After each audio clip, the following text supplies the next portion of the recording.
Researchers from the Boston University School of Medicine and the VA Boston healthcare system looked at the brains of 202 former football players and found evidence of the brain disease CTE in all but one.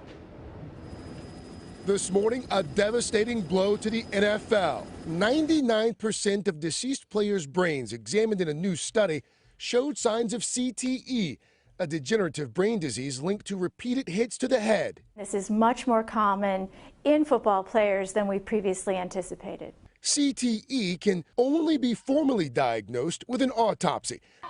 Doctors also examined brains of amateur players and found CTE in 91% of former college football players and 21% of former high school players. The NFL says it has pledged $200 million for research, and in a statement Tuesday said, quote, the medical and scientific communities will benefit from this publication, and the NFL will continue to work with a wide range of experts to improve the health of current and former NFL athletes. You want to just have a seat in my car so you're not sitting in the wet road? The family of former NFL defensive tackle Brian Price blamed CTE for this disturbing outburst in front of police officers at a Michigan auto parts store in April.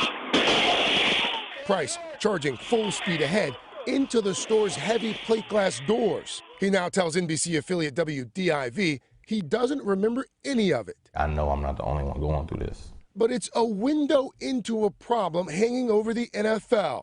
Matt talked to Commissioner Roger Goodell about it last year. Do you think the fans care? Yes, I very much so, and I hear from our fans on that. They care about our players, they care about them today, they care about them in the future, and they want to know that we're taking care of them, and we're doing the best we can to protect them while they're playing and for the years after they get away from the game. But there are signs that some athletes are still playing with concussions.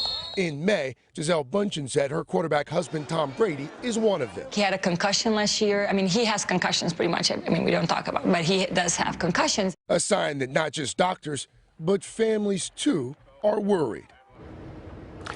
In an interview, Tom Brady did not deny his wife's claim, only saying that she is a, quote, very concerned wife. Meanwhile, the NFL said there were no records of a head injury or concussion as it relates to Brady. As far as the study itself, we should note that the report does not necessarily confirm that CTE is common in football players, but only in this particular research sample. Many of the brains used were donated because of the players' concussions and troubling symptoms before their deaths. So it wasn't a random sampling, right, but still some staggering results. Really concerning. All but one brain. Craig, wow. All right, stay tuned on that one as well. We want to hear more about that. Hello, Today fans. Thanks for checking out our YouTube channel. Subscribe by clicking that button down there and click on any of the videos over here to watch the latest interviews, show highlights, and digital exclusives.